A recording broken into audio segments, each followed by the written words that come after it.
this quirk has arisen where there could be ballooning costs of prosecuting a foreclosure and very limited ability to recover any of that.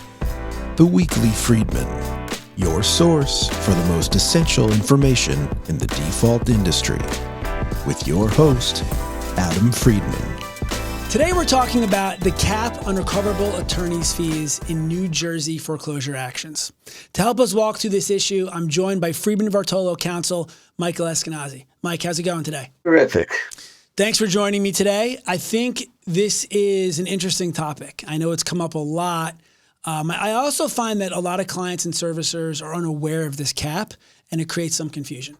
Do you want to just walk us through what the cap is? The short answer is $7,500. Now, New Jersey has a formula based on the size of the mortgage, and but the hard cap at the top is $7,500. If you had a case where there was extensive litigation, a trial, numerous motions that were filed back and forth, it would in essence become irrelevant, right? Because the allowable is in the high 6,000s. So really any litigation that you add on top of this puts you above that cap. Correct. And how long has that been in place for? Since the late 1980s. So if I can give a little context for this, as you know, the American rule is that litigants are generally responsible for their own attorney's fees. One of the main exceptions to that is the parties to a contract, like a mortgage, can agree that one party or a prevailing party in litigation will bear the attorney's fees. So in some contexts, parties are free to contract to have one party bear the costs. And in many states, parties are free to do that. So a lender, whatever their litigation fees are, they would be recoverable. In other words, if they ultimately go to a foreclosure sale, the amount of their litigation cost would be added to their foreclosure judgment, and it would be something that they recover through the foreclosure sale. New Jersey, they limit that to $7,500. And that amount, as you indicated, hasn't changed since the late 1980s. We're going nearly 40 years here. So from when that limit was set to today, that would be, roughly $20,000 today. And it's still capped at this antiquated amount. On the other hand, litigation has gotten far more complex. There's an entire industry around foreclosure defense. Foreclosure defenses have gotten much more sophisticated in the years since this cap went into place. So this quirk has arisen where there could be ballooning costs of prosecuting a foreclosure and very limited ability to recover any of that. Well, you said there was interesting when you were doing the inflation-adjusted numbers. You think about it a certain way when you think about it in today's dollars at $7,500. When you think about it with the inflation-adjusted numbers, though, I could see why the cap of $20,000 would be in place. It feels like the issue is it hasn't been adjusted. There are some policy reasons behind that. One, I think generally foreclosure rules are created with an understanding that defendants in foreclosure cases are already financially distressed. So this is the framework that the legislature had when they created this cap. In the years since this cap went into place, we've had financial meltdown of 2006, 2007.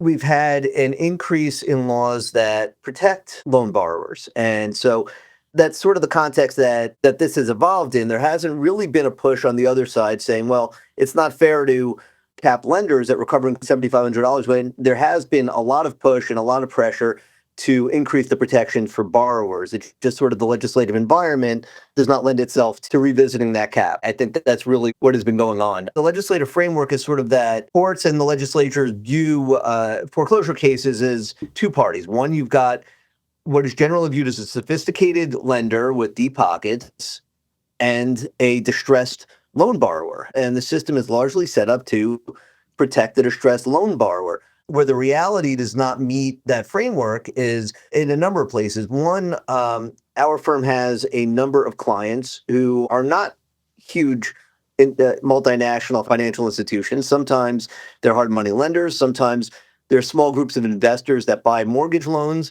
And these companies or these individuals will feel it if they have to spend a lot prosecuting one of these cases or litigating one of these cases. It's not the case that, this is some huge company that just won't feel that pinch at all. And on the other hand, we often have sophisticated loan borrowers who make a calculation that it's financially in their best interest to just litigate and prolong litigation. Sometimes we have borrowers who own multiple pieces of investment property where they can prolong a foreclosure for years.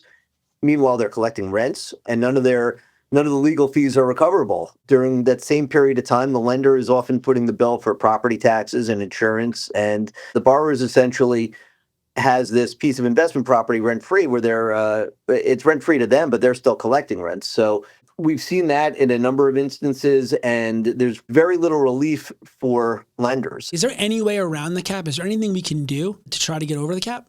There's no real way to get over the cap, but the two ways we've found relief are, one, to move for sanctions against a borrower where they file frivolous papers. There's a very high burden in getting sanctions. We've gotten sanctions against borrowers in the most egregious cases. We had a loan borrower who filed falsified documents with the court. They had claimed in papers that they had made a number of loan payments, and they produced bank statements showing that they had made the loan payments.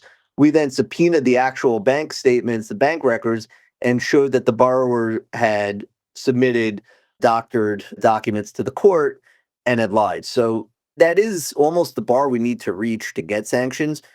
And the sanctions don't really lift the $7,500 cap, but they'll say if a party had to expend costs in defending against one frivolous set of papers, then those costs are recoverable. So it would be limited to whatever submission led to the motion for sanctions. That's one thing we've done. The other avenue we've taken does not lift the $7,500 cap at all, but that is to move for an injunction against someone who repeatedly files frivolous papers. We got what's called a Rosenblum order in New Jersey against a borrower who just filed a number of successive motions that all said the same thing. They were all frivolous. They were just jamming up the court docket, while the court enjoined this borrower from filing additional papers to the foreclosure docket without getting leave of court. The borrower did turn around and file lawsuits in 4 different courts. So the litigation still continues to expand, but it's not slowing down the foreclosure anymore. The reality is neither of these options increase the cap, but they both function as a way to remove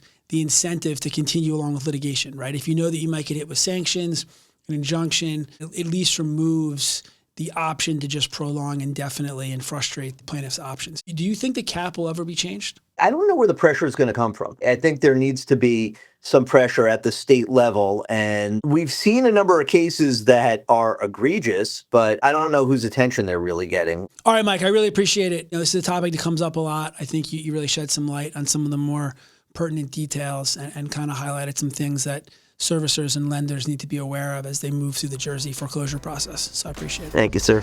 Thank you for joining Mike Eskenazi and I on the Weekly Friedman, your source, the most essential information in the default industry. Thanks for tuning in and looking forward to seeing you next time.